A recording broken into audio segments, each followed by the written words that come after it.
Open Tabs. I'm Hannah Hillam. And I'm Kaveh Taharian, coming at you from Seattle. I'm not in Seattle, but you are. I am, actually. You're weirdly in Seattle at the time of the recording, but now we're actually, at the time of the release, both in Seattle. In Seattle. As well. Two separate trips for me. Yeah. That's the wild thing. Yeah. Usually they line up, but... anyway, we're here both figuratively and literally for Emerald City Comic Con, which begins tomorrow. Because today's a Wednesday that we're releasing. So Thursday through Sunday. Also, I realized I went back and listened to the episodes that we've been releasing in preparation for this. I kept saying first weekend of March. Technically, last weekend was the first weekend of March. I messed that up because I saw February still being on that Friday. So technically, it's the second weekend of March. So hopefully, again, you didn't buy tickets and fly out to Seattle during the first weekend of March. Based on just us, not going to the only site. Us, Don't and not listen looking at to a calendar. Yeah. We are not a news source.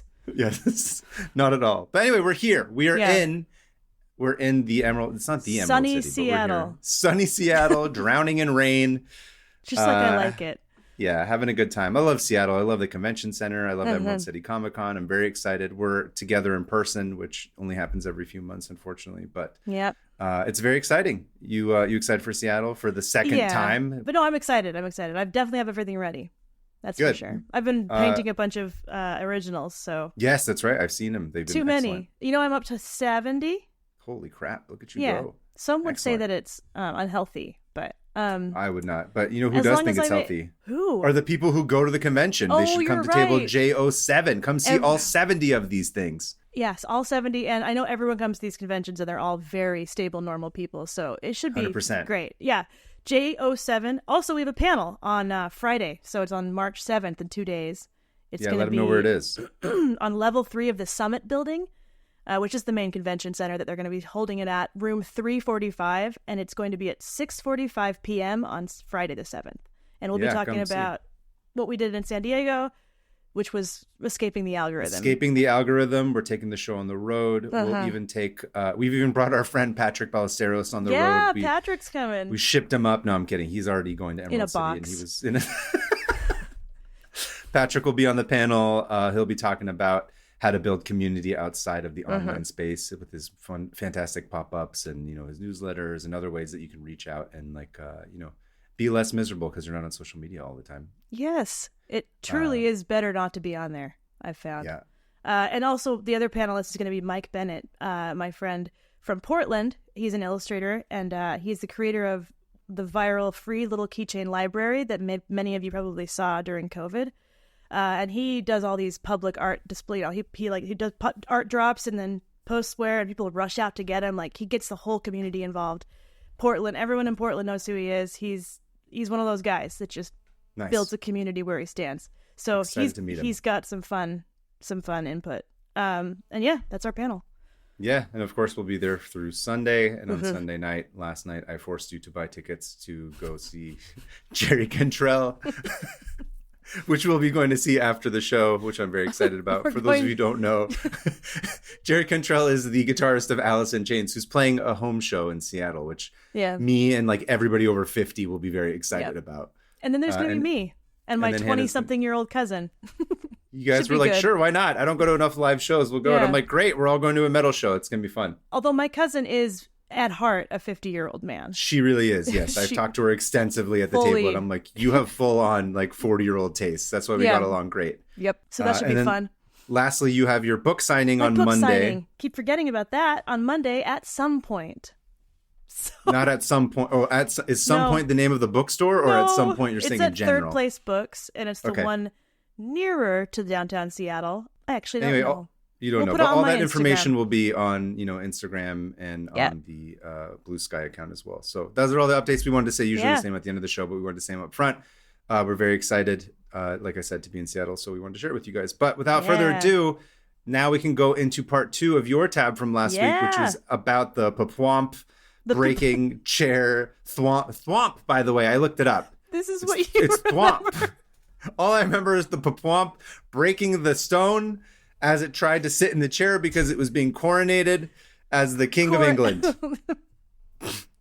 That's a king I can get behind. Yeah, long live that king, King Papwomp. King Papwomp. Thwomp? We said Papwomp. Babwamp was from 30 Rock. I mixed the two of them up. Well, I'm going to keep saying Babwamp, so. That's the one where Alec Baldwin's like, what the hell is a Babwamp? But he like throws the t-shirt or something, right? Because it's some catchphrase that Liz comes up with. Anyway. He throws it out. Okay. So today I'm going to get into the Stone of Destiny heist that came after I explained what the Stone of Destiny is. So I last left off on Christmas Day, 1950. Stone of Destiny. That's all I kept thinking last time, and I didn't want to do the Bane voice because it's so played out. I'm so glad you did it. Look, you wouldn't be a straight male if you didn't do that. You need to assert your straightness by doing that. to fulfill Ra's al Ghul's destiny. I'm going to do Borat next. Please subscribe to our podcast. Please. Please. Despite this, okay? I know he's got a beard, okay? Like every other podcaster. Podcaster made in a lab, as they said about our friend Henry Zabrowski. Yep. And I know that I'm a brunette white woman who likes creepy things, but I promise we're new and original. We do talk about baseball. Okay, ready? Yes. I know I just started, but I'm going to start again. Yeah. I last left off on Christmas Day, 1950, when Andrew Hislop... It's been a long time since we recorded. Yeah, it's been... But, I'm sorry, ancient. Please kill me. Yes, on throw my me into deathbed. the wood I won't chipper kill and you. hit You know puree. what? I will never puree you into the wood chipper because I want you to suffer. Because you're not a real friend. I want you God. to suffer. If you're... okay, all right, if you beg... Slow puree. If you need one foot at a time. Yeah. We're going to start the show at some point, I promise, okay? Eventually. Everyone chill. Stop skipping ahead. Stop skipping ahead! I last left off. This is the third time I've said this. Do not interrupt me. Last I left off was Christmas Day 1950, when Andrew Hislop, the Westminster Abbey night watchman, say it, what? Hislop? Nothing. Hislop? Hislop, yeah, look. I don't know. Honestly, it sounded like a slip of the tongue as you were saying it, which is what was funny. Mr. It sounded very Hislop. literal. Oh, true. He discovered the vacant slot in the coronation chair where the Stone of Scone, Scotland's ancient throne. I know, it's called... Say it. Discovered the slot in the ancient scoot. What the hell? Okay, Some tongue twister. We should have said all this before we recorded to get ready verbally. Hislop discovered the slot in the throne where the Stone of Scone had sat. From Scotland. From Scotland. Scotland's ancient throne that had been in that chair for the last 650 years, going back to when Edward Longshanks took it from Scotland and when he raided the borders. Yeah. So it wasn't long before he also noticed, like I said, that the chair had been broken in places. And he was like, oh, chair. That's what they sound like, right? Yeah. Oh, chair. Oh, chair. And there was also signs of a break-in at the door by Poets' Corner, which is like the area of the Abbey where all the artists are buried or whatever. They all sit there and smoke cigarettes. Yeah, and judge. Yeah. I think there's like everyone's in there, by the way. You walk around, you're like, oh, dang, this is like a freaking mass burial of artists. Cool. After the police were informed, England awoke to the surprising news that someone had stolen a piece of their royal regalia. Sorry, I should say their royal regalia. Quote unquote. For the first time since Thomas Blood made off with the crown jewels. Yeah. The borders of episode 22.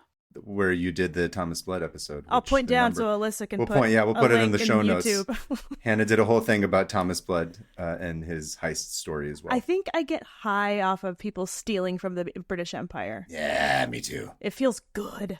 Yeah. It feels good to root for a criminal without feeling bad. You know? They're not criminals. They're not criminals. They're just... Anyway, the borders of Wales and Scotland were closed for the first time in 400 years, and so began one of the largest manhunts in British history. So, who stole the Stone of Destiny? I'm going to start with our main guy. Ra's al Ghul. Yeah, that's who it was. Is that from Dune? Is that Dune? Dune, yes.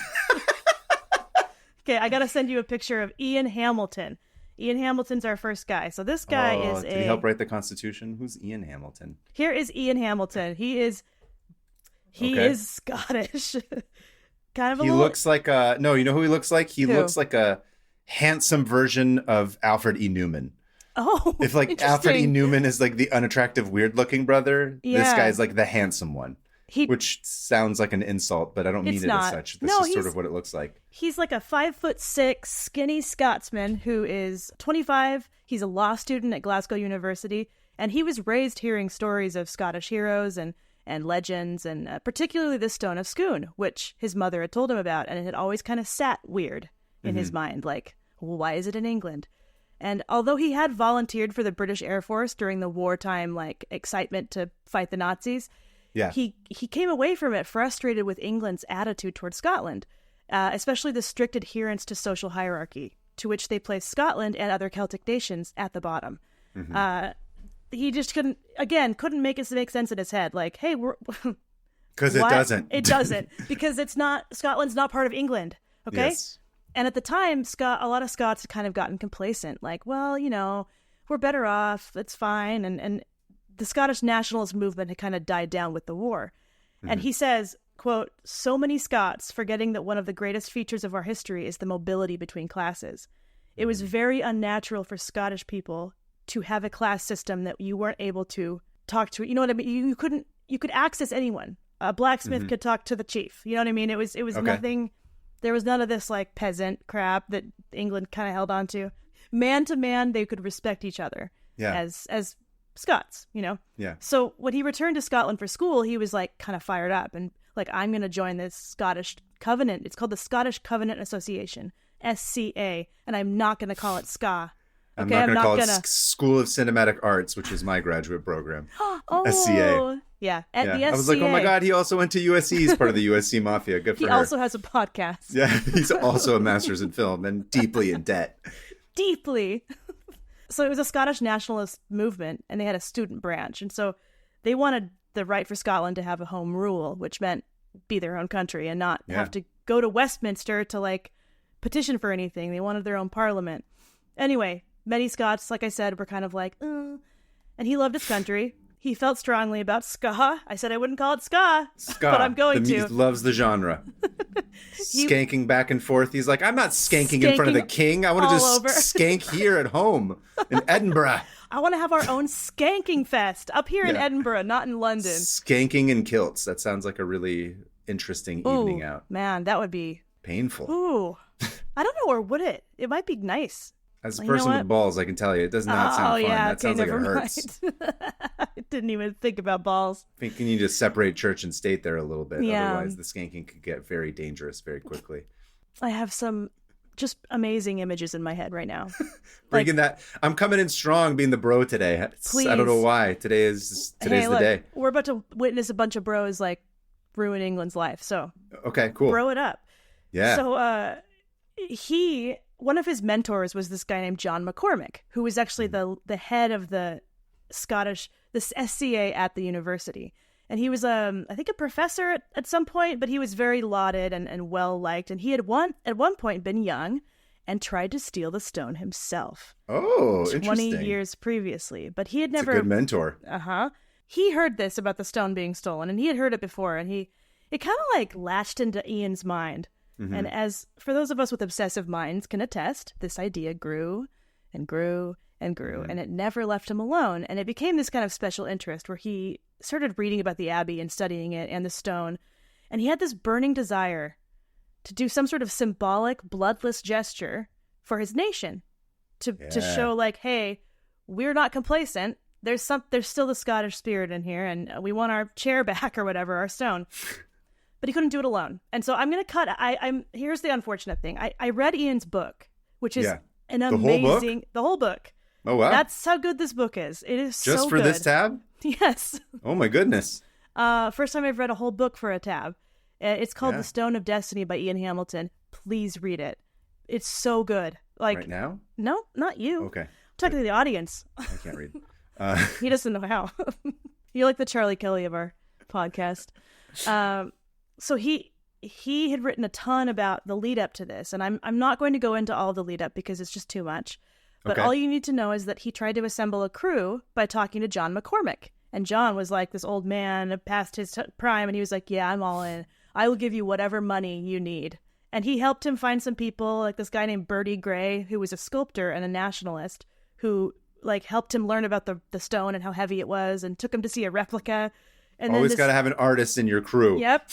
And Bertie You Gray... never know when someone's going to have to sculpt you something or paint you a nice drawing. No, but for real. You can't get past these guards without a nice cartoon about a brain. Go. I'm like, I can't find out brain. Yeah. Equal cuts to everybody, including the person drawing the Sleeping Brain comic. Yeah. Just You know, bwomp me into the swamp.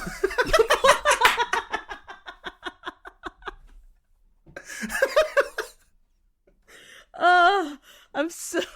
Bwomp me into the swamp. I love it. Bwomp me into the swamp. That might just have overthrown the bog. Oh my God. Bwomp me into the swamp.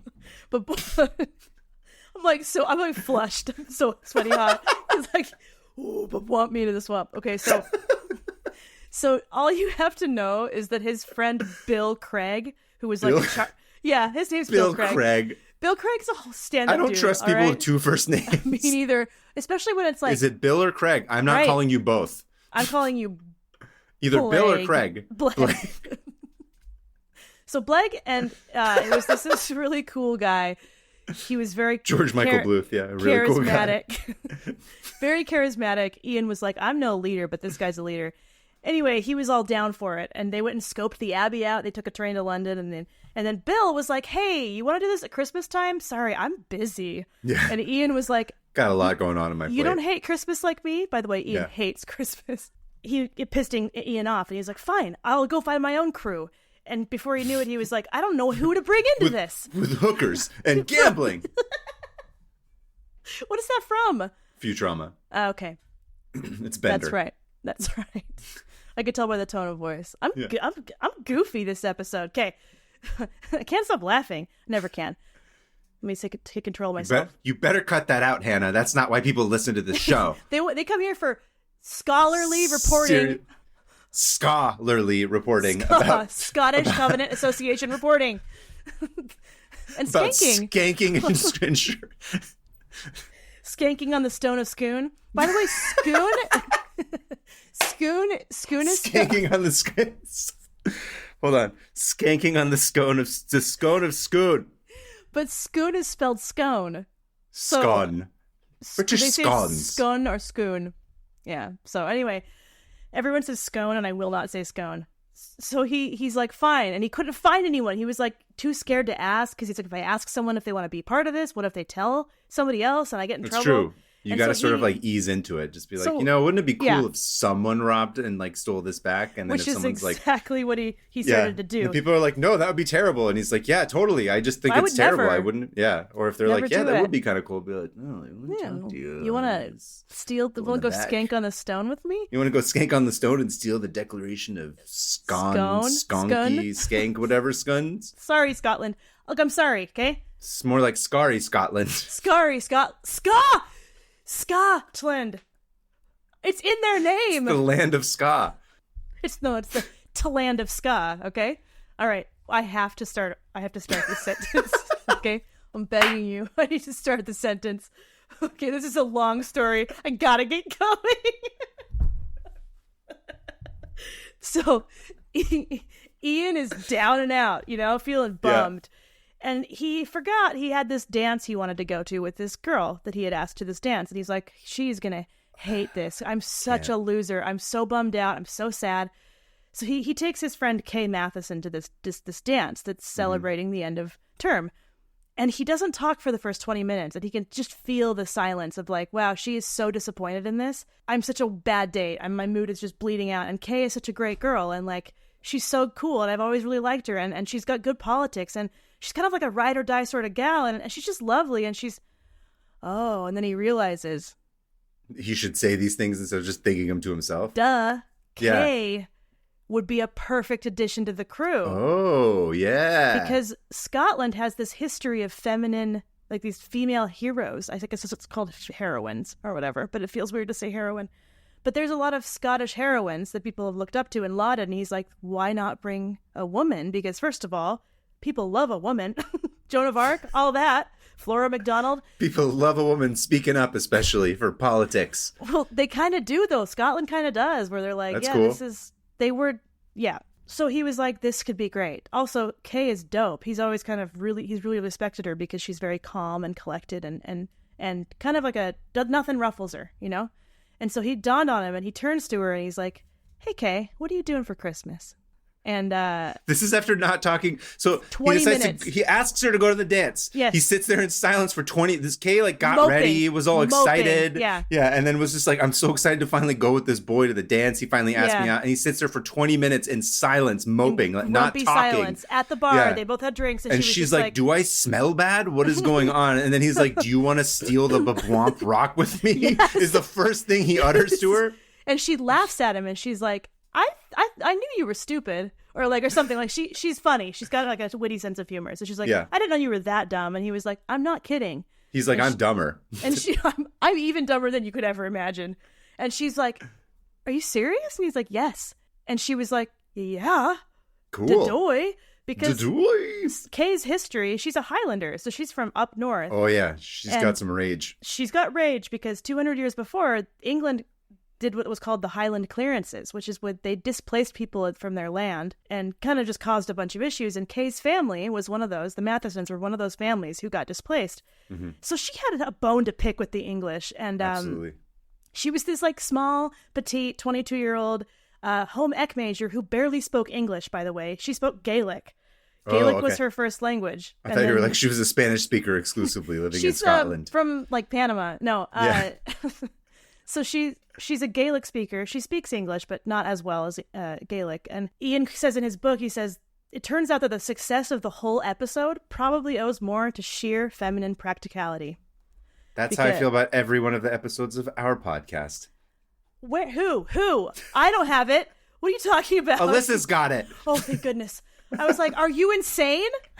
You're right. Alyssa's a Kay Matheson. Oh, interesting. So she was like, yeah, I'm DTH down to Heist. Let's do it. He felt more bold. He was like, I'm just going to ask people. That's it. I'm asking people. Even if they know, they're not going to tell. A Scotsman never tells on each other. We're all in this together. So he finds this dude named Gavin Vernon. Gavin Vernon is this mustachioed, stocky Scotsman who his trick was that he could open beer bottles with his teeth. Perfect. And would do it all the time. Gotta have one of those guys on the crew. Yes. You never know when you're like sneaking in, like, climbing the rope up the side. We're like, shit, we need somebody who can open up a beer can with their teeth as you're like scaling the side of the Abbey. Yeah, Gavin, no, this is a job for you. And he's like, I gotcha. He breaks the chair with his teeth. We're not going to do Scottish accents in here. I've decided that already. So Gavin is this eccentric, quirky, boisterous. He'd like wear like football outfits around, like not football, our football, like soccer. He was just kind of an oddball, and he was hilarious. And so he was kind of this like confident, hilarious. Wild card. They needed him. You need a wild card with some levity. To just otherwise people get too serious. They get too focused on stuff, and just need to be like, hey guys, we heard how the real heist is the friendships that we're all gonna make throughout the process. That's true, actually. So they had their team. So everything that I'm about to say happens in the next 10 days between December 15th and December 25th. All right. Next on the list, they got to get tools. So Ian purchased like this crowbar that he actually it became his like beloved like item. Trusty crowbar. He made it, he kind of compared it to like a sword or like, these are my weapons. Yeah. And he Excalibur. It's a crowbar. They call it a jemmy, but I'm not going to do that. A jemmy? Like jemmy, like a jimmy, but jemmy, because Scottish or whatever. Because of the accent? Yeah. So he has this crowbar. He makes a special sling for it in his coat so that he can access it. But Gavin thinks it's hilarious and never stops teasing him because that crowbar just hits him in the nuts like all the time while he's walking. When he's skanking. Yeah. When they're skanking, that crowbar is racking him. Bam, bam. Yeah. So it becomes this long-running joke of like, watch out, don't like hit your nuts with this crowbar. And he had to kind of like walk with his arm down holding it so it wouldn't like hit him in the crotch. Anyway, that was their fun little joke. Then they needed a car, and Gavin's like, we'll go rent one. Let's do that. And then we'll rent another one in England, and we can like swap the stone between them. They had a whole plan. Perfect. So, hopefully while it's moving. Yeah, they're just going to throw it into the windshield of the other one. Bye, Kay. See you later, Kay. So Ian wanted to involve Bill, the guy who was like, I can't do it. I have plans. Bill Craig. And he's like, Bill, here's our you're going to be our contact. Here's some code words and code names or whatever. Then they go to pick up the car, and Gavin is just telling the guy all about their plan. The guy that they're like renting the car from? Or the like guy, this kid was just there. And he was like, guess what we're going to get this car for? And Ian was like, are you kidding? And so he goes over there, and it's this like skinny blonde, like 20-year-old, and he's immediately like, I want to come with you. And Ian's like, I don't even know who you are. No. Yeah. And then he said, I have a car. You don't have to rent a car. I have a car. And he's not even a nationalist. This kid was good named... producing. That's saving money, basically, right there. Yeah. That's more for beer and snacks later. Oh, totally. Which they needed. They ended up needing all the money. Enter Alan Stewart, the 20-year-old civil engineering student who is earnest and unpretentious and optimistic and would turn out to be a true ride or die. So they drive 18 hours to London because it was snowing. They were like, well, we can't go back now. We have to keep going. In this Alan Stewart's parents' little Ford Anglia, which was like a kind of... Have you ever seen Harry Potter, the second one? The flying car. Oh, it's sort of like an old Mini Cooper or something. Yeah, kind of it looks like. It was a very common family car at the time. Mm-hmm. Took forever. The car had no heat, and it was like below freezing up in the Highland, up where they were. They get to London. They rent a second car, and Kay mentions that she is thoroughly unimpressed with her first time in London, and she prefers the Highlands any day. And Ian's like, I like this girl. Okay. So they go over to a pub across the way, and they have their council of war, as they called it. Yeah. And they go in over the plan, which was Ian would hide in the Abbey until it closes. He'd wait for just the in the watchman. bathroom or what? You'll see. He'd wait. He's just going to go into the stall and stand on top of the toilet seat so that like when the security guard goes under to like look at the feet that are sticking out, and he's just like, well, no, there's no one here. The security guard hears skanking from the toilet. He slips and his foot falls in and he breaks his ankle and he's like, oh, I can't. Oh. And then the crowbar stabs him through the jaw. I don't know why that got so violent, but it did. It's fine. It's fine. There's no blood in this story, so okay. We got to create it. We got to create it. So Ian would hide in the Abbey till it closed. Then he would open the door for Gavin and Alan, and Kay would be waiting with the car. They'd lash the stone they'd take the stone from the chair, lash it to an iron bar, and carry it out. Put it in the Anglia. Drive it to the other rental so the Anglia could be free of the stone, because that was the one that would be spotted, possibly, and put the stone in the rental. Alan and Kay would then take the stone to Dartmoor, I don't know where that is, to hide it. And the other two would drive the Anglia, a decoy, toward the Welsh border. And their plan was, if they got pulled over, to convince the officers that they gave the stone to the Welsh nationalists, who they didn't tell any of this to. So it would have just been sending the police. Just blame it on the Welsh. Which is like, come on, guys. The Welsh are like, what? We're with you. We don't even know what this Papwamp thing is. We also hate the English. Why are you doing this to us? Also, a question. How is this thing? I can't remember if you mentioned this last week or not. It's pretty heavy, right? It's 400 pounds. Dude, that thing's going to sink the car, right? Like this little tiny Mini Cooper ass thing? Oh, yes, it will. So they start. They're going to wait till Christmas. They were like, let's wait till Christmas Eve. And Ian's like, if I wait, I won't do it. And he says... I totally understand that. You got to just do it immediately. Otherwise, you're like, I'll get around to it. And then you forget. He says nervous people like him, if they're tired, then that's when they should act. Because if they were more awake and more in their own head, they would talk themselves out of it. That's and true. They were all very tired because they hadn't slept. They had driven all night. And he's like, we're doing it tonight. What? The beer council. They have been beer counseling as well. Exactly. So they go off and they get into position, and Ian goes inside. And while he's in there, he spots a cleaning trolley, which is like a cleaning push, like a cart. And he hides in it or under it and waits. This is like trying to escape prison in a movie. It's like, the laundry cart, but he's like reverse. It's like he's in it. And then he doesn't hear anything, so he takes off his shoes so he can tiptoe over to the place where the chair is. Okay. And suddenly he hears keys jangling, and he's like, oh no. Because he was... Keys from E.T., Peter Coyote showing up. I've never seen E.T. I know. If I had money for every time someone gasped at that, I'd be slightly richer. Before he knows it, he hides behind a statue. Like this, by the way, the Abbey is filled with the graves of kings. And so you have to wind your way around these statues and monuments and literal graves. And so it's this maze. It's one of the weirdest places I've ever been. Okay. It's just like a mishmash of different eras of graves of kings and queens. And so he hides behind one of these statues. But the guard finds him. He flashes a light on him.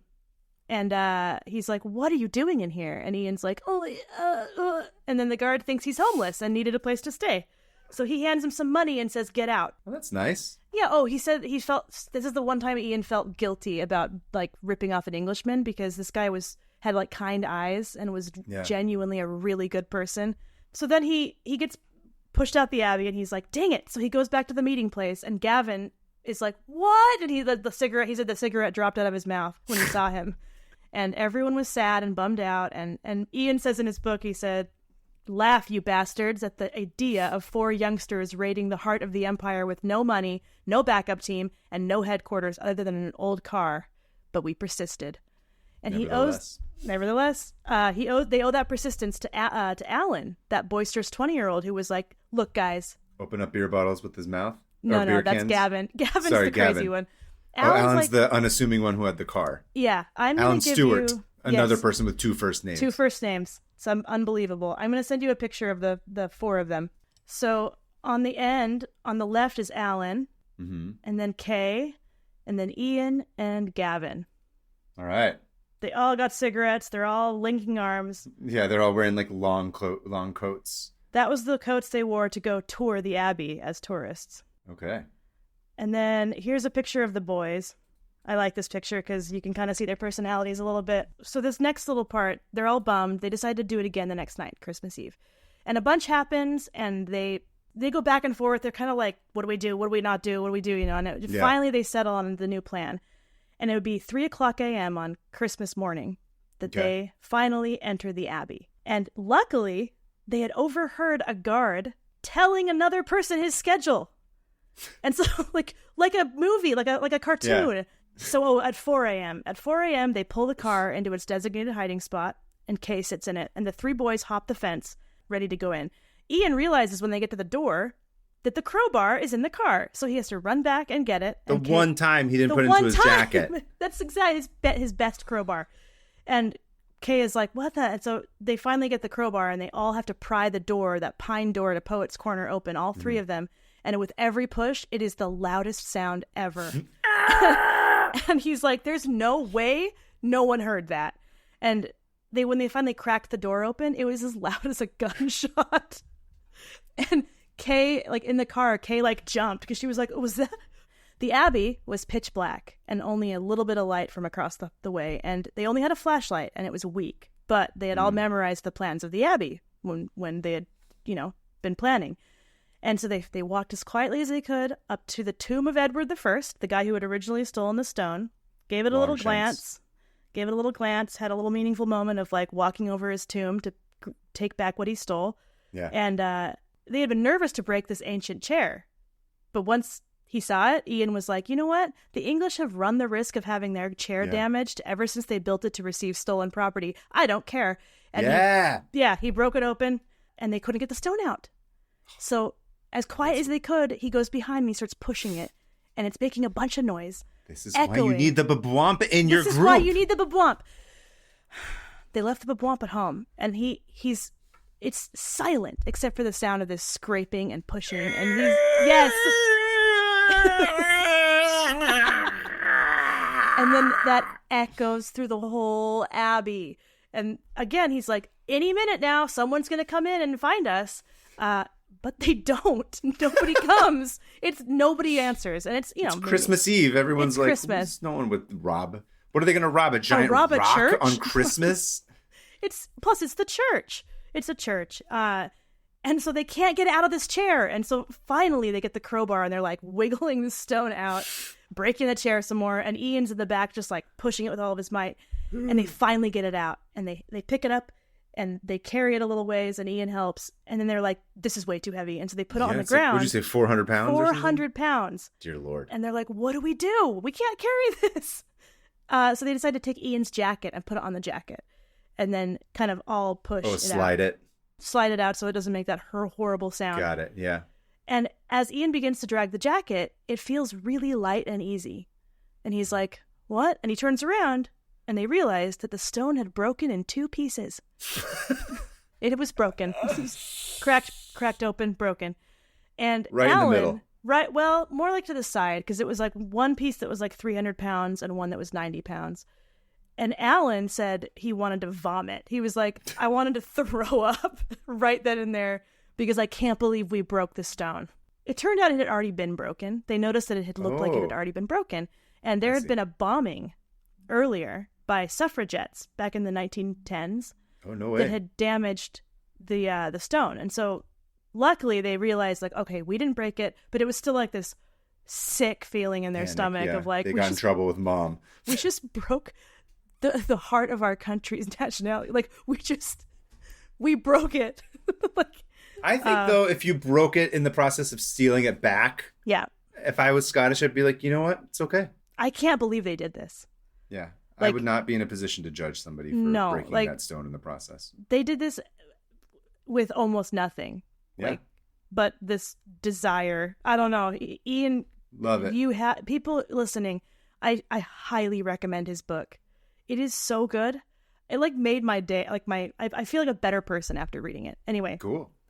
The stone breaks and Ian's like, doesn't matter. So he picks up the 90-pound one and he lifts it and he starts running with this one little piece of stone, almost the size of him. I mean, almost the same weight as him because he was little. He's like a 5'6" skinny little Scotsman, and he's like, it wasn't even hard. I just ran with it, like full on ran out the door. Adrenaline's running through their systems, I'm sure at this point too. Yeah, out to the car. Pumped. Opens the door. He's just laughing. He's just like, "Oh, we broke the stone, Kay!" And he just like throws it in the back seat, shuts the door, and runs back inside. And they get closer to the door.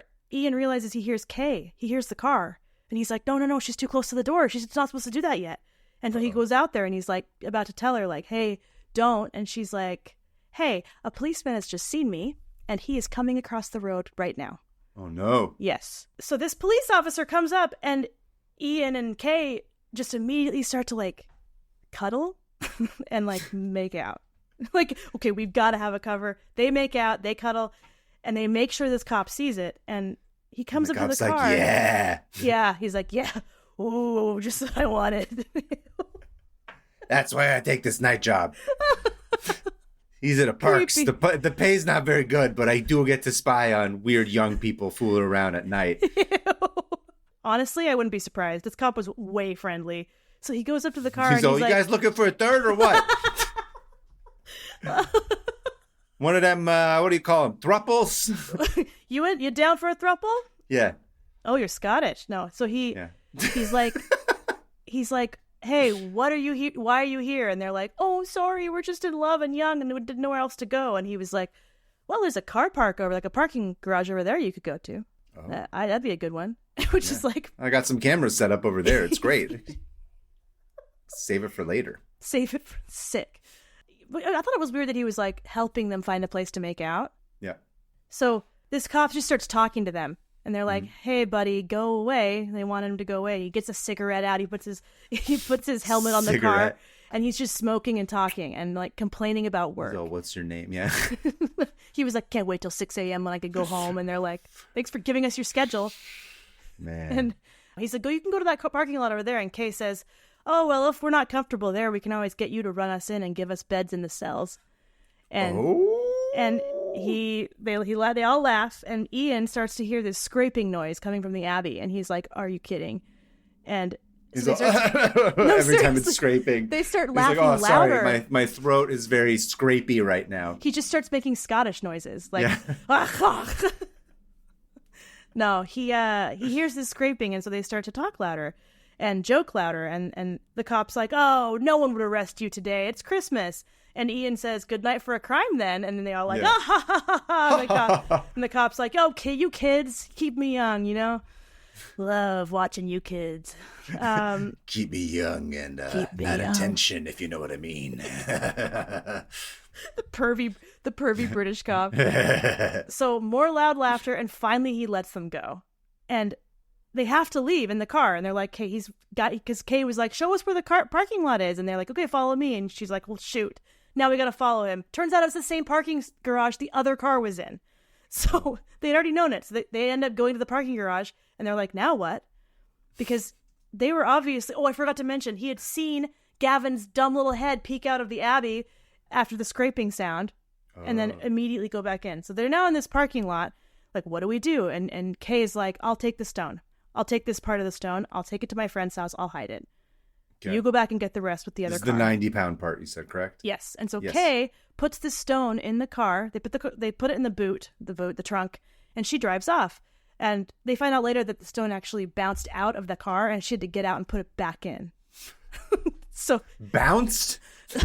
like fell Thing made out. of rubber? I should say rolled. Blump, blump, blump, blump. Yeah. Plomp, plomp, plomp, plomp. Plomp, plomp, plomp. That's where it was. Anyway, Kay, in like a busy-ish Christmas morning, she had to pick up this stone. It was like most of her weight and put it in the... Anyway, adrenaline's a drug.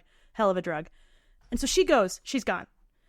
Ian is like, I have to get the rest of that stone. So he goes back. Oh, he goes to get to the other car, realizes he doesn't have the keys. They're in the Abbey with his coat. And so he has to run back to the Abbey, crawl on his hands and knees, find the keys on the ground with just matches, realizes that Alan and Gavin aren't there anymore, and he's alone in the Abbey, sees the stone is still there, so he goes back to the car with the keys, gets in the car, arrives all the way back to the Abbey, pulls it right up to the Abbey. At this point, he's like, I don't care if I get caught, I just have to see this through. Pulls the car up, goes in there, and he lifts that stone by himself. Like 300 pounds. 300 pounds. He said he felt like the whole of Scotland's soul was on his back as he put it in his car and threw it in the trunk, got in. It's like the end of One Flew Over the Cuckoo's Nest. Seriously. Like... And he was pumped with adrenaline, hadn't slept in 3 days. He was pure manic, and he was just singing and yelling as he drove away. And as he drove, cop cars were coming toward the Abbey, and he was like, I got it, I did it. Literally minutes later, that's when they discovered it was missing. So he doesn't know where his friends are. He's peeling around corners. He somehow, by complete coincidence, comes around this corner and sees Alan and Gavin just walking down the street. And he like speeds up to them and squeals to a stop, and they hear that squeal and they flip out, and they think the cops are there to get them. And so they just start booking it. And he's like, stop, I have it, it's in the car. And they're like, whoa, and they all get in the car, and they realize the car can't hold all of them. The stone is too heavy. And so they're like, Gavin, you have to go home on a train. And he's like, all right, whatever. And so Ian and Alan then are like, we have to take this stone somewhere else. Where are we going to take it? So they drive south to Kent. And at this point, Ian said he starts feeling like vomiting, and he's dizzy, and he can't see. There's all these black flecks in his eyes because he, again, hadn't eaten or slept for like 3 days. And he almost blacks out as they drive south. And shaking and insane, the two of them find a place, lift the stone again out of the car, put it in a field, and cover it with like bushes.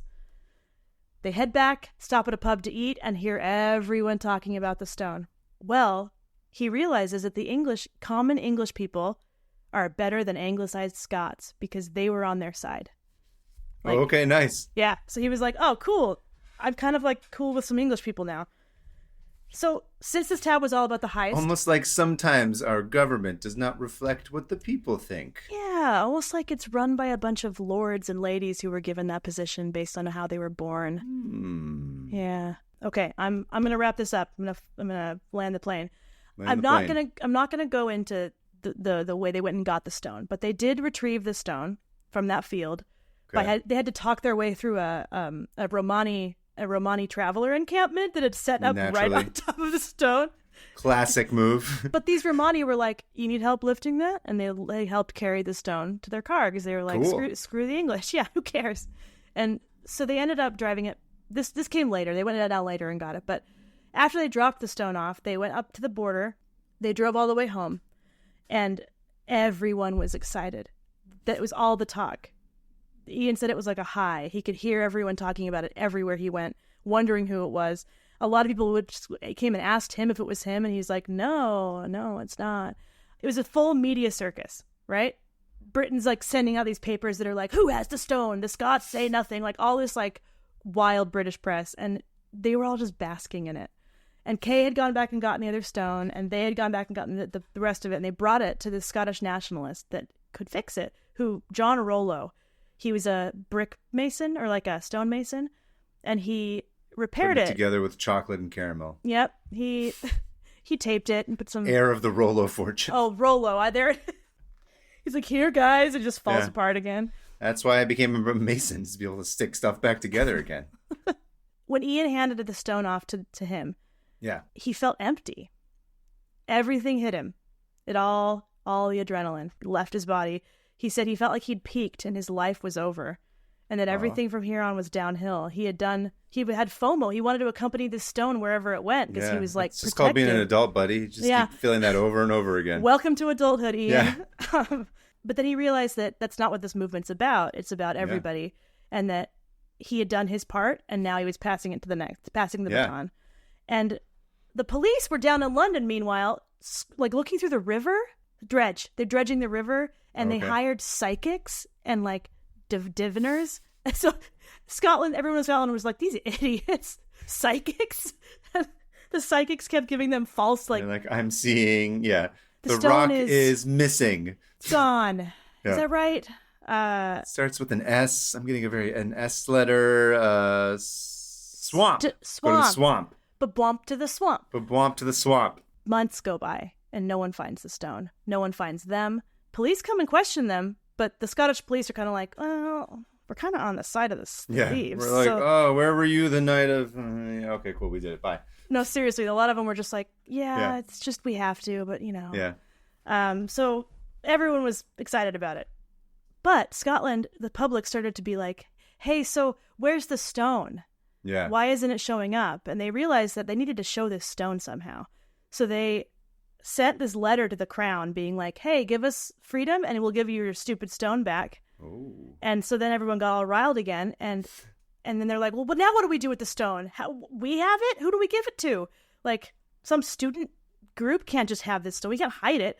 And they ended up deciding that they were going to leave it up to the Scottish government and the Scottish people. So in the dead of night, they draped a Scottish flag on the stone and they carried it to Arbroath Abbey, which was where Scotland signed their Declaration of Independence in the 1300s. And they put it on it was a ruined abbey. It was all ruins. They put it on the ruined altar of the abbey and set it there, and they left it out of our hands. We brought it back to Scotland. Unfortunately, the person who found it... I was going to say, is it their pervy, like, nighttime guard who just, like, wants to watch little kids, young teenagers making out in cars, but the Scottish equivalent of it? Stone. Yeah. Except he's way just into stones instead of... Anyway. So I'm waiting for this day my whole life. Love ruined abbeys and nighttime. Well, unfortunately, they gave it to the police. Whoever found that stone gave it to the police. And they told no one about it. They gave it back to England. And it was taken back to England in the dead of night. And when everyone found out, they were pissed. Scotland was like, are you kidding? And they eventually found out who did it. And the English were like, we're not prosecuting. Scotland will rise up. So these guys just got let off the hook. The four of them were fine. Never got in trouble. 2 years later, Queen Elizabeth would sit her butt on that chair on top of that stone. Become queen. She bwomp her way down to it. She bwomped her way right onto that stone, and it pissed Scotland off even more. But what it didn't do, it didn't quite like push the nationalist movement, but it did light a spark. And over the next 50 years, it would grow and grow, and Scotland would start to come back into its own, start to refer to itself as its own country. No more British, working toward a parliament. And finally, in 1987. They devolved from the English government, which means they had their own parliament. They could make their own decisions. They were still part of the United Kingdom, but they were no longer had to go through Westminster to pass their own laws.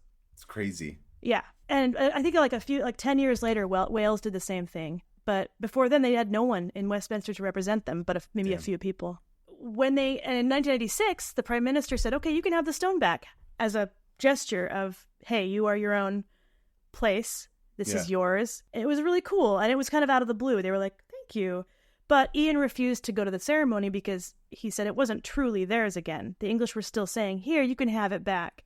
It wasn't true freedom. It wasn't like a, sorry, we stole this from you. It was like a, here. Impose our own will on you. Yeah. And it really bothered him the way they gave it back.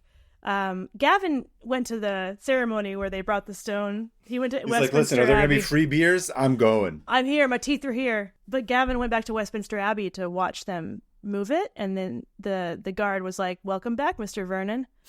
I'm going to end on this. Ian, he died just last year, 2 years ago, at the age of 90-something.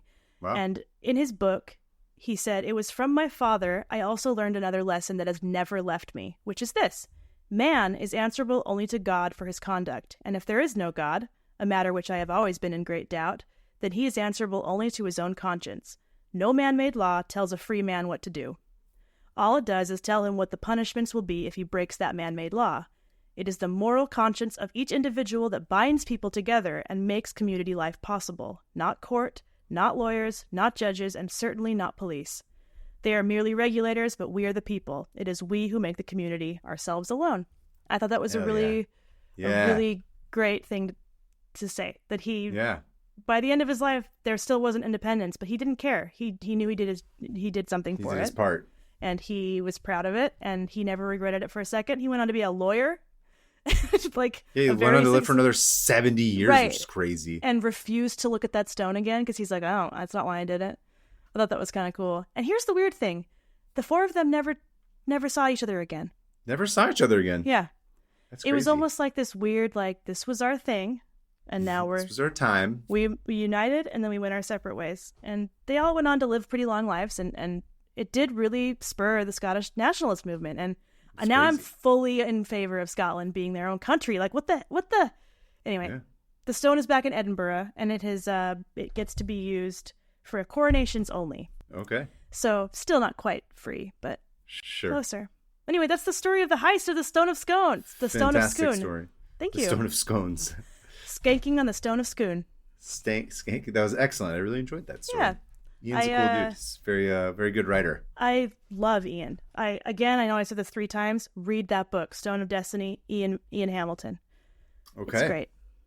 Fantastic. Yeah. Okay. So my tab this week actually comes from a listener email. Ooh, I love these. It's actually extra exciting because the person who sent us this tab is Sophie, who came to our show from me being on House of Pod with Dr. Hoda. Oh, no way. Yeah. Oh, cool. They heard me on that show, and they heard I heard that I had a podcast, and they were like, oh, okay, cool. I'll go listen to that. And then they wrote in an email. So thank you, Sophie, for listening to both, supporting the Kava community across the podcast landscape. The council will be pleased to hear this. The council cross-show collabs are working, everybody. We got to keep doing it. I told you, we got to be on more shows. Yeah, I know. Anyway, Sophie is currently in law school. Oh. And, quote, one of the few things that keep me from throwing myself into the La Brea tar pits is the occasionally unhinged case law we get to read. Oh. I opened this tab after reading the 1884 case of Regina versus Dudley and Stevens. A lot of names there. You mean the tartar pits? The tartar pits, exactly. Yeah. So normally we would read the entire email, but since this is a tab, I won't read the entire email. But after reading her email, I was off to the races, giving myself a panic attack, receiving way too much dopamine at once with all the possibilities that this tab could be, but I'm going to limit it for the reasons that I thought it really stuck out. I'm just going to stick it to that. So the aforementioned case of Regina versus Dudley and Stevens, which I will get into, concerns the murder of a young boy named Richard Parker. Okay. Not young. He's not like young. He's like 17, 18. Okay, yeah. You got to say that. Young ship boy named Richard Parker. Okay. So young man named Richard Parker. Okay. And as I was reading Sophie's email, I was like, why do I know the name Richard Parker? And then I remembered that I had Life of Pi on in the background a few weeks ago, and the name of the tiger is Richard Parker in the movie. Really? Yes. So it's based on a book, obviously, and then they developed it in the movie. But I only watched the movie. I didn't read the book. But the full name of the tiger is, the story goes that like they were sending the tiger to the zoo that they had in India, but like they mixed up the names in the paperwork, so the name of the tiger ended up being the name of the actual hunter. So it's Richard Parker. I love an animal with a full human name. I think it's one of the funniest things. Well, it's also really funny because I don't know if you know about Life of Pi, but it's like he's stranded. He's basically there's a shipwreck on a boat with the tiger, right? With the tiger, yeah, it's like a 450-pound Bengal tiger. He's stranded on it, and there's all this voiceover. But the whole thing is like he just keeps referring to the tiger as Richard Parker, like full first and last name, which I love. So like that's why Richard Parker. Normally, I would not remember a name like Richard Parker, but he kept being like Richard Parker was doing this. Like Richard Parker got really angry. Richard Parker taught me. Anyway, I love that part of it. Always cracked me up, so I loved it. So when Sophie sent this email, I was like, oh, okay. I was like, I wonder if there's a correlation between the two. I was like, is Richard Parker like a thing like that I read? So I went and looked it up and to see if there's some sort of inspiration. Yeah. Turns out not only was this case an inspiration, but 2 other stories, one real and one fictional, both involving a ship boy named Richard Parker and cannibalism. So I'm going to summarize all three of them for you today. So the Richard Parkers. Hold on. So this tiger was named after one of the Richard Parkers in one of these stories? Yeah, so basically the writer of Life of Pi, whose name is Jan Martel. Okay. He somehow, when he was like reading a bunch of stuff about like boats and whatever, and he was like, I noticed that there was like multiple stories of somebody named Richard Parker that were involved in it, of like ship boys getting eaten at sea or somehow involved in it, both fictional and real. Like I told you, there's two of them. So he's like, certainly there must be something to this Richard Parker thing. So he just was like, I'm going to contribute to it and like put it into my story as well. Okay, I need to hear this. So there's a couple of examples, but so these are the three main ones. So if first you're up, going to eat anyone, you're going to eat the cabin boy, right? Gotta eat Richard Parker. Yeah. So first up is Edgar Allan Poe's 1838 novel, The Narrative of Arthur Gordon Pym of Nantucket, which is the only long-form piece ever written by everyone's favorite Raven Boss Boy. Oh, he is a boss. He does have boss boy energy. Oh, he's super boss boy. I didn't find any direct sourcing of this, but Poe may have gotten some inspiration for this story from an English sailor executed in 1797 for his role as president of the so-called Floating Republic. Oh, I know all about the Floating Republic. You do know about it? Yes. Okay, aboard my favorite part, aboard the HMS Sandwich. They named it after the islands, or no? I don't remember. They just really like sandwiches. Anyway, that was Richard Parker. HMS Sandwich. The story's not particularly like interesting about Richard Parker, but it sounds like he was sort of like a fall guy or whatever. But regardless of the inspiration, the story of Pym goes as such. It's narrated by the titular Arthur Gordon Pym, and he talks about like how he grew up in Nantucket, and there he had a friend named Augustus, who was the son of a sea captain. Oh. And Augie used to tell Pym stories about how he and his dad would sail through the South Pacific, getting into like cool adventures and all that kind of stuff. And Pym was like, bro, that sounds awesome as shit. Plus, my all-time favorite song is In the Navy. I think I want to be a sailor. My lifelong dream. Exactly. And Augie was like, yeah, cool, bro. Hell yeah. Like ocean boy bosses for life. Let's do this. Yes. Friendship ocean boys. Oh, we're just the two little ocean boys out here on the open sea. Ocean boy bosses. So one day, Augustus Gloop's dad was heading off on another whaling trip. I don't even remember his actual name. It's Augie? August. Augustus. I'm sorry. Augustus is his actual name, but then of course he's Augustus Gloop. Now I'm picturing Augustus Gloop on a boat, but let's do this. Okay. That's exactly what we should. Is it in a chocolate river? Are they sailing down a chocolate river? Okay. He is. They're going to go on a whaling trip. Famous chocolate whales that they have to go slaughter. And he goes off. So I guess Augustus's dad used to take him with him on the trips. Insane. And Pym. I mean, in the story anyway. This isn't real. So he's going off on this trip, and Pym begged his friend to help him sneak on board because he's like, I really want to go with you guys out onto the water. And Augie's like, okay, sure. I guess you could just like stow away with this dog in this weird closet and breathe all these like weird fumes. Like no big deal. Like in the supply area, just hide out here. You know, I simply would not do that. That's what I would say. You know what? On second thought, no. Not for me. Not for me. Not going to do it. And Pym, he's all excited. He gets to be on the ocean and he's like stoked. And then like things are going great. He's like kind of half in a coma because he hasn't had real oxygen for weeks. And eventually he gets this note written in blood from Augie that says, hey, you should probably stay hidden a little bit longer because it's not really safe for me to bring you out just yet. What was it written in blood? Eventually, August Osage County finally lets him out. And he's like, bro. He's like, yeah, sorry. Shit's gotten like real bad while you were in there hallucinating. There was this mutiny and they killed like half the crew. And then the other half, they got sent on like a little dinghy or whatever, like into the ocean, including my dad. And like, that sucks. But check it. This guy, Dirk Peters, he's pretty cool. I mean, he definitely did the mutiny part, but he's like sad. And he feels bad about it. He's misunderstood. He didn't think it was going to go like this. He just wanted to, I don't know. But he feels really bad. So like now we're friends. It's okay. Don't worry about Dirk. Dirk is good. Dirk's fine. Yeah, he regrets it.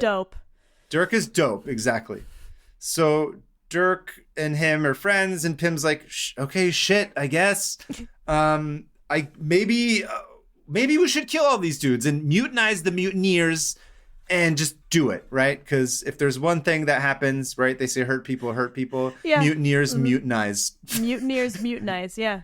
I've seen that written on a poster somewhere in a That's what my psychiatry therapist office. used to always say. Yeah, exactly. And by some miracle, they're able to do it. They like reverse mutiny the mutinizers. These two kids? The three of them. So it's like these two kids and Dirk. And some dude. Who's like, the guy who buys them beer at the gas station. Yeah, basically, he's like double change. Oh. And they kill everybody, or like they send them out in the water or whatever. They win. They take back the boat, except for everybody. They get everybody except for one person, who is, you guessed it, a person named Richard Parker. Oh, poor Richard. The reason they keep Richard Parker is because they need a fourth guy to help run the ship. And he looks delicious. He turns into one of those big ham turkeys. hocks. They look at him, they hallucinate him being this big, beautiful, shiny dinner. Yeah, and he's like, the best meat's in the rump. As he wiggles his butt. Yeah. Hey, boys. Oh. Hey, guys. So they're sailing around for a while, and of course, there's no food. And then they start getting crazy, exactly like you said. They're hallucinating, they're seeing all these things. And so, funny enough, old swinging Dick Park is the one who's like, hey, guys, there's this custom of the sea thing that we do as boat people. I'm not sure if you heard about it. All four of us kiss. And on the count of 3. Anyway. Yes, they all kiss. 4-way kiss. No, have you heard of the custom of the sea? No. So custom of the sea is sort of this thing where they're like, there's no food, there's no water, you're out in the sea, there's kind of like international waters, it's not really, you all draw straws, and you figured out who you got to eat. It's a sacrificial lamb, pretty much. Yeah, basically. But, of course, so they're like, okay, I guess, like they're all, whatever, they're hallucinating, they haven't eaten, and they draw straws, and wouldn't you know it, Dick Park, he gets the shortest straw, so Dickie. They eat his ass. And it was delicious. Yeah. So wait, did they just kill him? Like they just kill him and eat him. Well, how did he respond? Was he like, okay, I guess that's what happens. Rules the rules. He's the one that's the thing. Don't propose eating somebody because you might end up being the one who gets eaten. Wow. Yeah, Dick, shut up. It's dumb. Anyway, so he's dead and they eat him. And then sadly, Augustus Gloop dies. Oh, they could have just eaten him. Yeah, but he drowned in like a river of chocolate. Yeah. And so Pim and Peters are like, dude, sailing straight up sucks. Like, I don't want to do this anymore. Sucks. My friend's drowning. I got to eat this dude's ass. Like, what the hell is this shit? I get to. Yeah, I get to eat this dude's ass. So why do I always make this gay? I don't know why I do this. Every time there's a bunch of dudes, I'm like, kiss, let's kiss. Okay. You never know. They're out in the ocean for months at a time. There's no ladies. Sailors were. Yeah, big time. Sailors did whatever they could. Over the pants HJs left and right. Over the pants BJs. Yeah.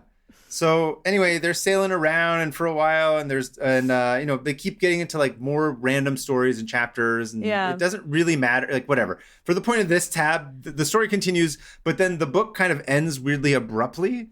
Oh. And it's literally like the editors add in a note, which is, it sounds 100% like, note, Poochie died on the way back to his home planet, is what it reads like. Because Pim is the narrator. And so the last few chapters are quote unquote like missing and they were like gone with him. So, but if we ever find those chapters, we will make sure to print them. The end. That's fun. That's the end of the Poe book. Oh, wow. So that's the first Richard Parker. The second story. Rip in peace. Rip in peace. The second story is the sinking of the Francis Spaight. Okay. Now, the Francis Spaight was a trade ship that carried Irish immigrants to America. Oh, no. Okay. And then on its trip back, it brought timber. Okay. Which makes me laugh because if I was an Irish kid and I saw this like ship filled with all these people that I know go to America and then come back with wood, I'd be like, are they turning all these people into wood? What is All I know is they get on that boat and they come back wood. Yeah. You explain it. It's correlation. I would have been completely confused by all that. Yeah, they'd be like, cool, my aunt and uncle are now pieces of wood. Yeah, exactly. So on December 3rd, 1835, the crew of about 19 or 20 got into a shipwreck on their way back, and they lost all the food and water. But not the wood.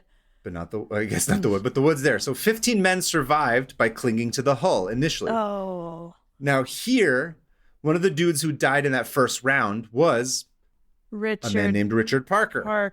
Okay. So in this story, he doesn't have much influence, but the story does continue. Okay. So After enduring horrible conditions for a couple of weeks, the captain proposed, much like the Democratic Party, that lots should be drawn among the 4 youngest crew members to be eaten in order to preserve the oldest members of the ship. That'll never fail us. Yeah. Oh, Eat the flesh of the young. That is insane. Yep. And this is true, by the way. So the first one was the Edgar Allan Poe story. This is a thing that actually happened. Okay. And of the 4, a guy named Patrick O'Brien was ultimately killed and eaten. Eventually, as was another adult sailor and another young sailor and another, like, one of the boys. So in total, 11 survivors were rescued on December 23rd.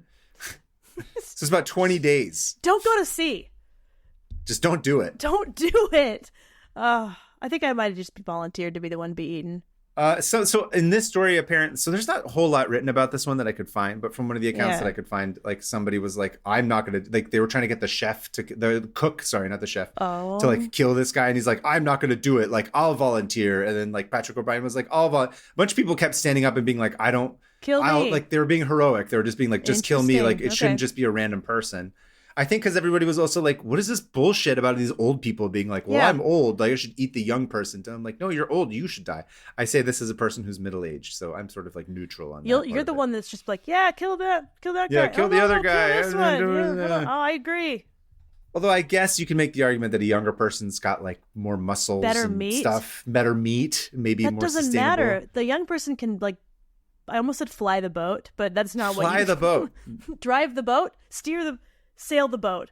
They have, like, more, like, strength. Why not eat the I don't know if I want to eat a bunch of stringy ass, like, beef jerky ass, like, 75-year-old flesh. Really? Okay, here's the thing. If you had to eat any of your friends. Actually, maybe not a good question. Yeah.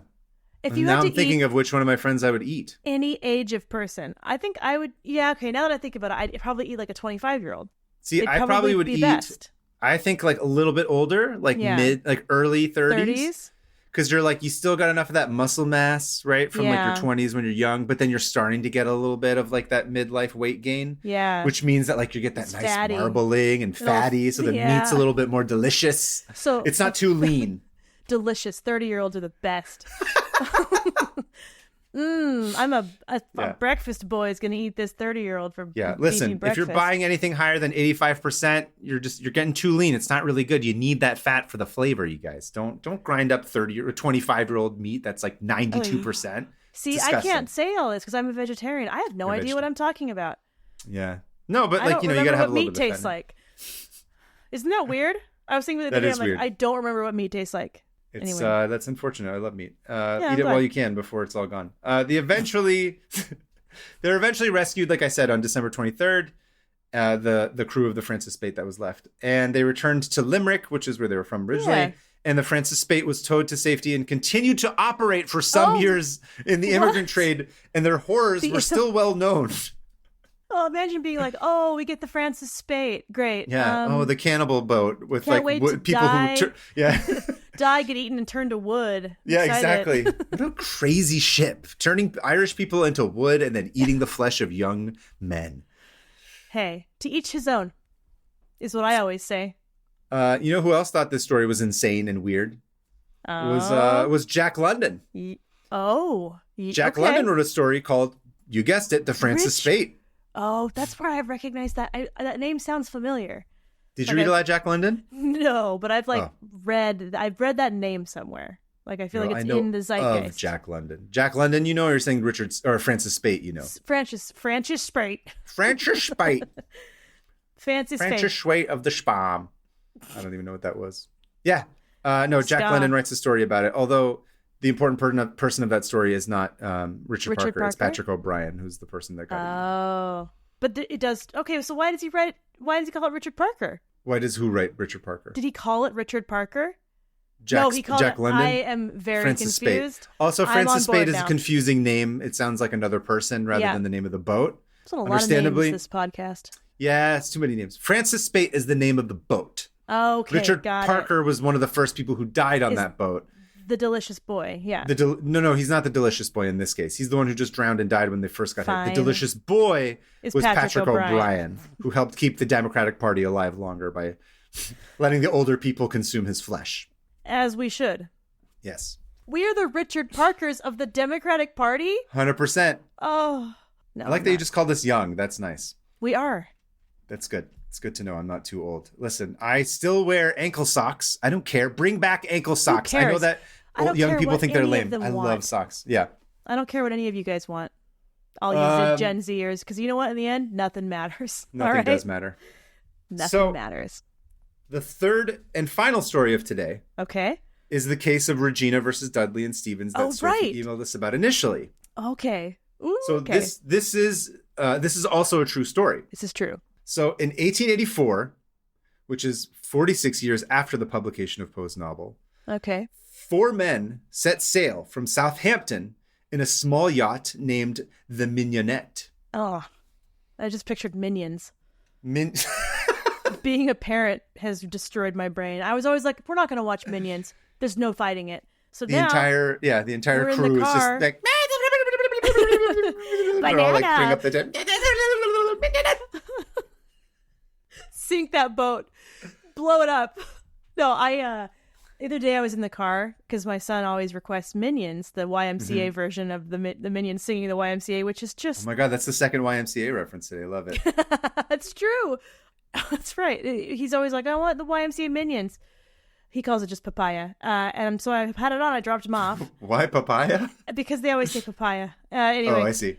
I dropped him off at school, and then I realized I drove halfway home still listening to the Minions soundtrack without even like noticing. And I was like, cool, my brain rot. You're saying no, it sounds like you've just learned to just remove it. Yes. Where you don't even notice it if it's there. Well, I was like humming along. Probably not even realizing that you've been full on. Yeah. Yeah, it was you've been radicalized. Moment. It was a moment. Anyway, so the Mignonette. The Mignonette, which is the Minions yacht.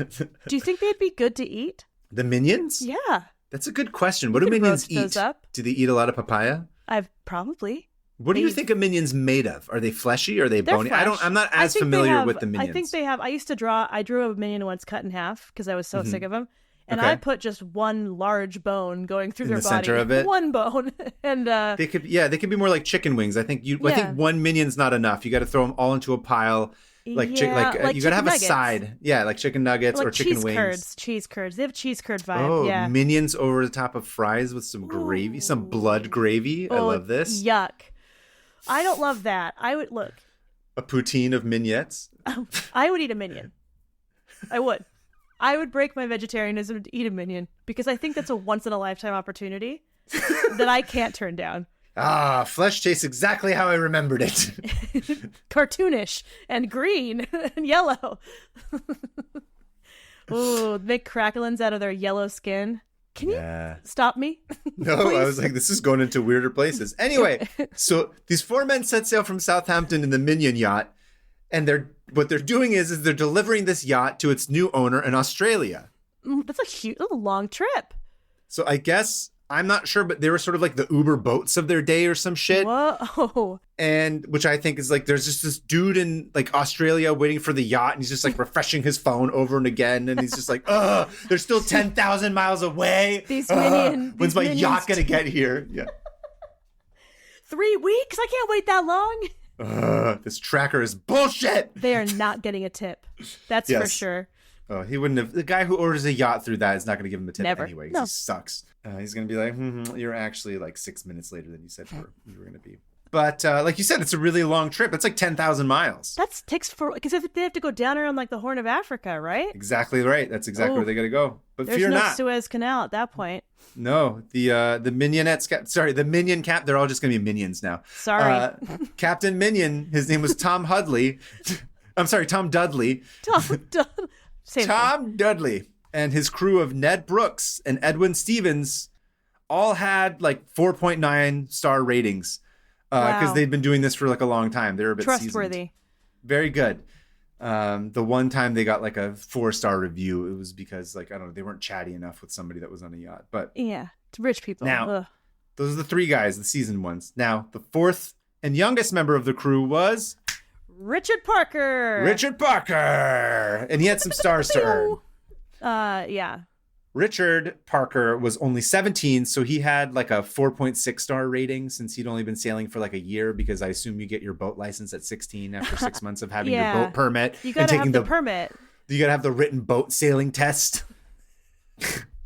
Which I passed. Yes. But I did not pass the boat sailing test. I ran How a many boat times stop did you sign. take it? You ran a boat No, I ran a stop sign, and the teacher said, "Just turn around and go back." I was on your test or in your class? On my test. On the test. You're like, sorry, I was listening to the Minions theme song in my head. YMCA and gibberish. Yeah. No, she was like, "You just may as well turn around," and I was like, "All right." Oh, and then I didn't rough. get my license until I was 18 and a half. Wow, that's quite a long time. Yeah, because because you ran through the stop sign, they made you delay 2 years, or you just didn't go back to do it again? It's a long story. I'll tell you sometime. But I finally got one and then I was the one with the car in college, and I regretted it. You regret being the person that everybody wanted to I was ride the for. one, because I went to college in my hometown, and so I had a car, and everyone's like, "Hannah." Hannah's got a car. She's the one who runs stop signs. Let's all pile into her car. That sounds like a great idea. I'm not great. I'm not exactly what you would say a good driver. Good driver, but I am a good friend. So how about that? Okay. That's true. You are a very good friend. Oh my gosh, thank you. Anyway, you're my favorite minion. So on their way from... Please don't eat me. I won't ever Only if we're run on a the stop ocean. sign again in the ocean. Okay, continue. On their way from Madeira to Cape Town, when they were sailing, they got hit by like this giant ass wave, and the yacht sank. You know what? I don't feel bad. No, I do, because they don't have the rich people in there yet, huh? Yeah, they're delivering the yacht to the rich person in Australia. This is Rupert Murdoch, who's probably been alive this entire time since the 1800s. Probably. I'm imagining just the bloated corpses of minions. So yeah. I need you to keep talking. Anyway, the yacht sank from this wave, or like, I don't know, maybe like an orca attacked them, or it could have just been one of those like really poorly made Temu yachts. Yeah. Should have ordered it online. Shameful. Just order real proper yachts. It showed up like way tinier than it. Or it was like an IKEA yacht where they had to like sit and assemble it. And they all like, somebody fought. forgot a part. And of course someone forgot a dowel. And now I'm not looking at the directions. There's no point. It's just a boat. I can build a boat. Yeah. Anyway, it sinks, and then the yacht guy, let's just call him Rupert Murdoch Minion. Okay. He got really mad because now the yacht pin was just sitting in one place and not moving. And he's like, I'm never going to get my yacht. And he folds his arms and he's like, I want my yacht. Where is it? It's just puree me. Luckily, okay. all 4 dudes aboard managed to escape in a dinghy. Oh, good. But now they're just floating around in the South Atlantic hundreds of miles from land. And they had no water. And this is true. Only a couple of 1-pound tins of turnips. Oh, that Richard Parker's looking real good right now. Real juicy. Because if there's one thing you never sail home without, it's goddamn turnips. Like, what the hell is this shit? Mario 2? Turnips are just canned turnips? Let me check my bag for everything. Got my phone charger, got my turnips. We're good. Disgusting. Gross. And they're all sitting on the dinghy, and they're pissed because they're eating turnips, obviously. But not because they might die, but because this is going to affect their star rating, which means they won't be able to get as many good fares, and then they're going to make less money. And in this economy, you can't have that. This is the worst. We live in the worst possible system. I hate it. It's terrible. Oh, it's awful. Yeah. So they're like, whatever. They're eating turnips and they're fighting sharks that are coming up to the boat and whatever. They're hitting them with like their oars. Allegedly, I don't know. Crazy. And finally, one day, a very friendly turtle swims by next to them. And he's like, "Hey, how's it going? What's up, guys? How you doing? See you doing Jonathan. But they murder that turtle and eat him. Yeah. I bet he tasted great. Yeah. That's why they all went like almost extinct, because sailors just slurped all that turtle guts out. Slurping them up, all the turtle guts. Because they're also drinking their own piss. Which to me, as I was reading it, I'm like, this sounds like some new like bro diet trend, which is turnips, turtles, and piss can help you achieve maximum ketosis. TTP. Turnips, turtles, piss. And then you just go absolutely destroy the Gwen Stefani tribute toilet after you eat all that. I can't wait till the next, like in the manosphere, where they're just like, I've just been eating like turnips, turtles, and drinking my own piss, and I don't eat it until like after a 37-hour fast, and I just feel like really good. I feel like I can see God. Yeah, I feel like I can taste. I don't know. And on Thursdays, I microdose turtle piss. It's amazing. I combine them and just drink turtle piss. Yeah. Yeah, it's really good. You don't really need more than turtle piss. And everyone on the podcast is like, because it's a podcast. Like, he's talking about, yeah. I've really loved the benefits of turtle piss. Yeah. And now a break for our advertiser, Turtle Piss. Turtle Piss. A busy man doing man things. Just drink a turtle piss. One. Drink a turtle piss. Dip it in some turnips. Dip some turnips in turtle piss. Turnip piss for vegetarians. Yeah, it's true. So anyway, after a couple of weeks, Richard Parker was like, damn, all this turtle meat and piss is making me super thirsty. So he takes his chances with seawater like an idiot. And sure enough, Richard, like a Super Mario power-up, he gets super diarrhea. And of course he does. And all the minions on the boat are so pissed. They're like... Like diarrhea? Bro, like our ratings are plummeting and now you've got like super diarrhea on the dinghy. Like, where do you think he's going? Imagine being stuck on a small boat and someone has diarrhea. That sounds like the absolute worst. I would simply jump off. Yes, I would just drown. Yeah.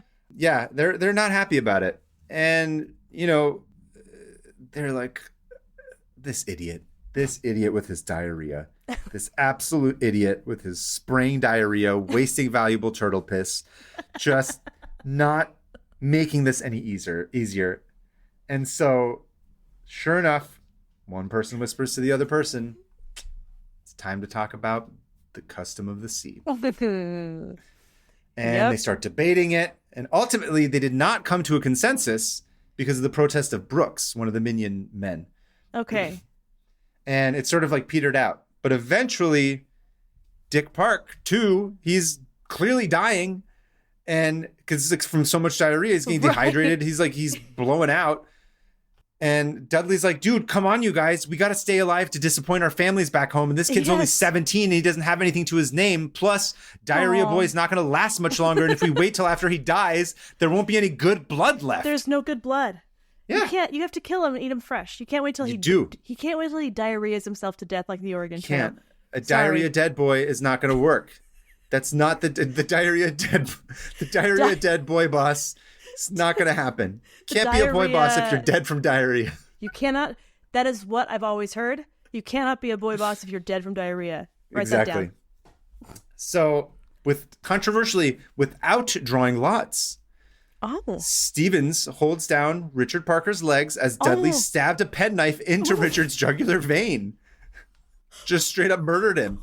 You just drink right out of him like a water fountain? What happened? So they caught a bunch of his blood in a chronometer case. I don't know. And they drank it like vampires. They're just like...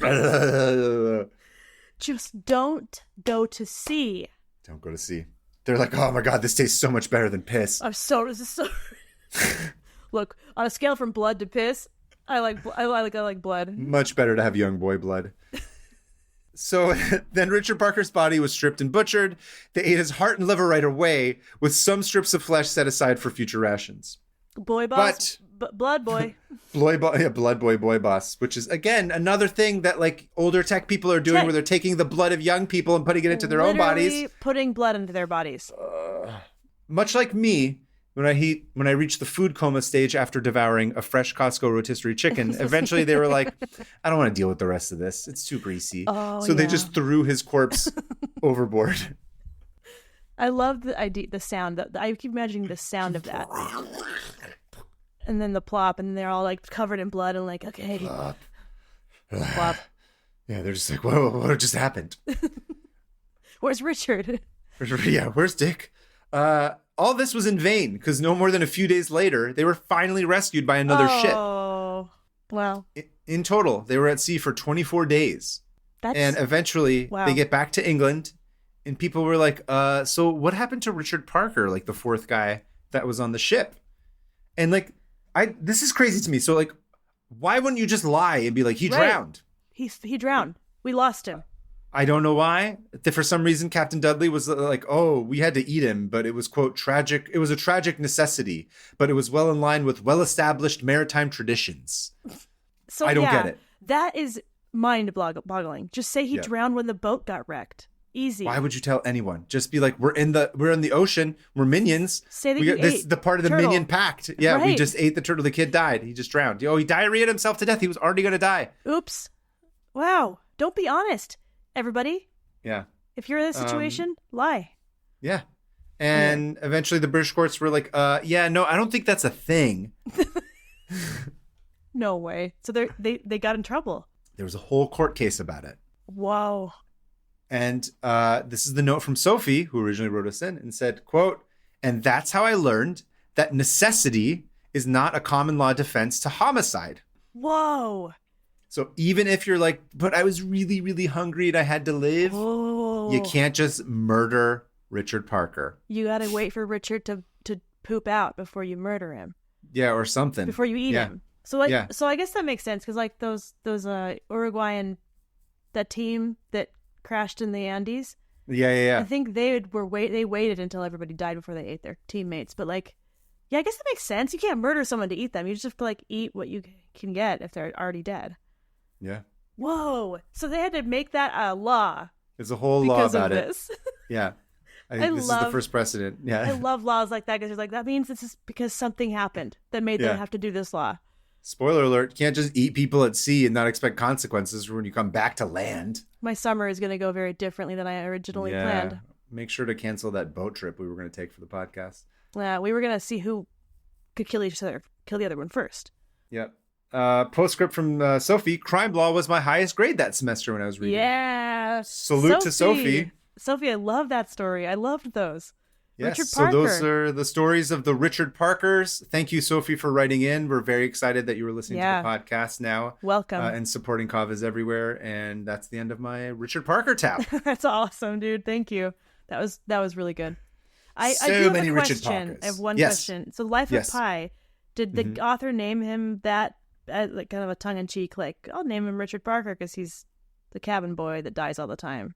Yes. Okay. Yeah. So that's what I was saying earlier, is that like he specifically was like, there must be something to this. Yeah. The fact that Richard Parkers keep getting eaten and like dying at sea or whatever. It turns out it's just a common name, and a lot of people died at sea. But if you are named Richard Parker and you listen to this podcast, don't go on a boat, but you should write us in. Yeah. If any stories of some of the times that people tried to eat you. And please come on the boat with us this summer. The Richard Parker boat tour that we're going to do. Please. Anyway, that brings us to the end of our tabs. But let's go ahead. How do we want to close our tabs this week? I think, did we already do the babwomp last week? I don't remember. Yeah, we did. We babwomped did the babwomp. Dang it! How about getting babwomped into the swamp? But that's not really part of this. Should we have a boat crash? Yeah, let's do a bunch of boat crashing on the. I think we did that already for the Nico, not the Nico brothers, the Zeno brothers. Brothers. Let's do one where. Richard Parker, mutiny. Oh, they could get eaten by a tiger. Eaten by a tiger. Yeah, let's do it. All tiger growling. Count us down? Eaten. Yeah. Okay. 3, 2, 1. Let's finally close all these. I had a lot of two-parter. Okay. Listener mail? Yep, you're up first. I'll go first. From Sabrina from Toronto. Hi, Hannah and Kaveh. Long-time listener, first-time emailer. I want to let you know that I just got my Throw Me in the Bog sweater, and I absolutely love it. Especially as someone who is studying aquatic ecology, which is literally, she's a bog scientist. Oh, that's awesome. Yeah. The tab I have for Dr. you... Bog. Dr. Bog. Bog Doc. We do a lot of insane wordplay on here that's only funny to us, and I will not stop. I'm not going to stop. Never. Turn it off. If you don't like it, just don't listen to our podcast. Don't listen, but please rate us. Why are you listening to our podcast in the first place? Please subscribe. Rate us and subscribe. Rate us. Write a review. It helps. It really does, guys. We want to make this last. Okay. The tab I have for you is courtesy of one of my classes last term, and a story that makes my whole ecology degree worth it. I am here to tell you about Operation Cat Drop. Essentially, in 1960, the pesticide DDT was used in the island of Borneo, now part of Malaysia, as a way to kill malaria-carrying mosquitoes. But there were unintended consequences. Of course there are. You drop pesticide into the nature, yeah. The pesticide accumulated in lizards and cockroaches, which then was eaten by the cats, causing the cats to be poisoned and killed. Or the cats were killed from direct exposure to DDT. Then, due to decrease in the cat population, this created an uncontrolled rat infestation, which spread their own diseases. This is why you don't mess with the ecosystem. You can't do it. You can't do it. Even though it's like, let's get rid of mosquitoes. You don't know what's going to happen. Anyway, so what did they do? Obviously, the UK dropped in hippos. They did, and they ate all those hyacinths. Obviously the UK Royal Air Force, which was that's where Ian served during the war. He was an air pilot, Ian Hamilton. From my story. Okay. Oh, I see. I'm just tying it in. So what did they do? Obviously, the UK Royal Air Force put out a recruitment ad looking for 30 flying cats to rout rats. Put those cats in crates. These are not cats that are actual pilots, I assume. No, and they don't have wings. Oh. I was like, knew some flying kittens from those from the Cordwainer Smith novels. Oh, they can like blast lasers. Yeah. Yeah. Pew, pew, pew, pew, pew, pew, pew. Goodbye, roaches and rats. That's a good cat voice. Yeah. Hello, I'm a cat. I'm flying. Put those cats in crates and threw them out of a plane via parachute.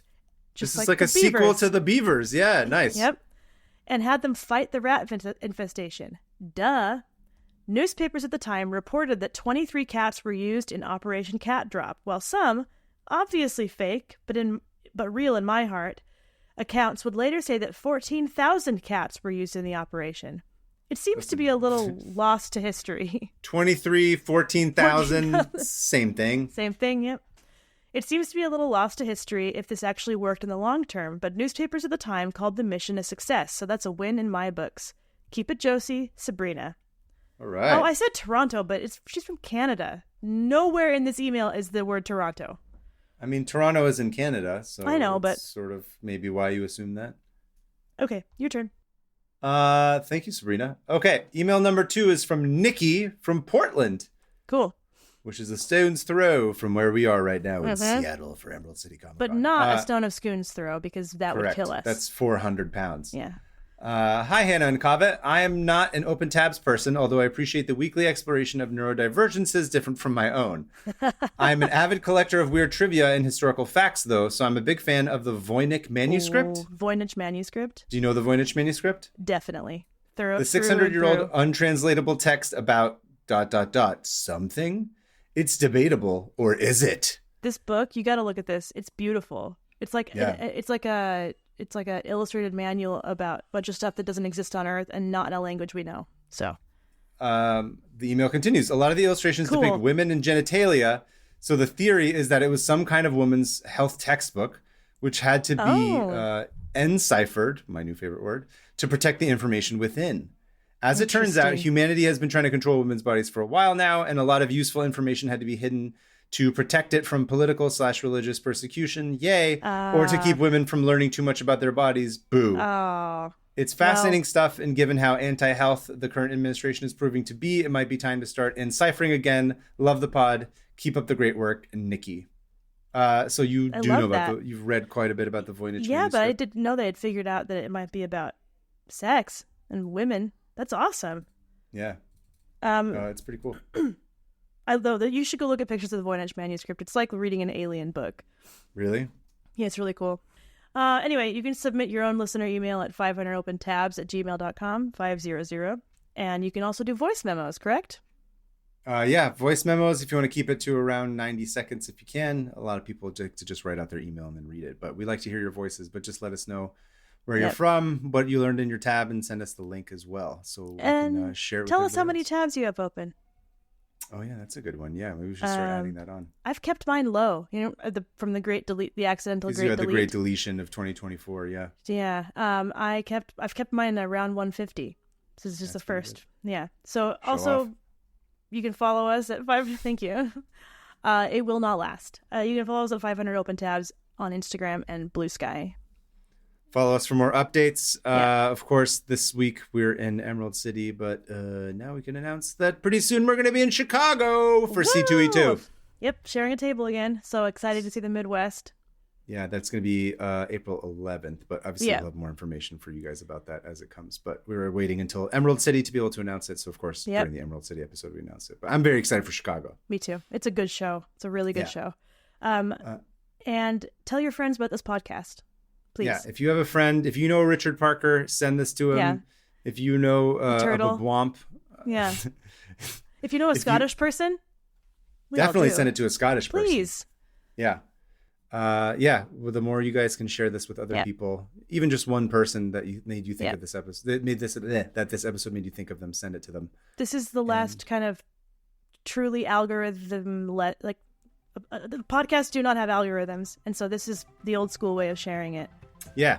And we want to keep it that way, obviously, but also we want more listeners. So please. Yeah. And sign up for the Discord, sign up for Patreon, etc., so on and so forth. But until then, Hannah, thank you for the tab, and thank you. I will see you at the Gwen Stefani tribute toilet.